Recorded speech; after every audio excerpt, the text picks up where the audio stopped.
আমার মা থেকে মায়ের আদর পাইনি, বাবা থেকে বাবার আদর পাইনি। রাস্তায় অবহেলায় অনাদরে মানুষ হয়েছি, ভিক্ষা করে খাইছি। আমি খাই যখন একটু বড় হয়েছি তখন মনে করো কি লোকের বাড়ি বাড়ি কাজ করেছি, তা ভালো ভাত খেতে দেয়নি, পানি দেওয়া ভাত খেতে দিয়েছে আমাকে, তাই খেয়ে থেকেছি। গার্মেন্টসের এক ছেলের সাথে বিয়ে হয় ঢাকায়, সেই ছেলে এসে এখানে আমার সাথে সংসার 8 মাসের মতো করার পর বাড়ি গেছে, যে আর ফিরে আসে না। একটা বাচ্চা আমার পেটে ছিল তখন 2.5 মাস।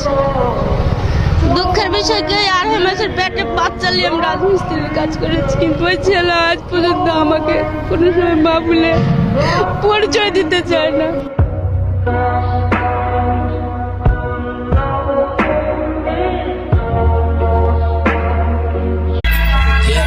প্রতিশোধের জন্য ভয়ঙ্কর রূপে ফিরব, পরিবর্তন নেয়া।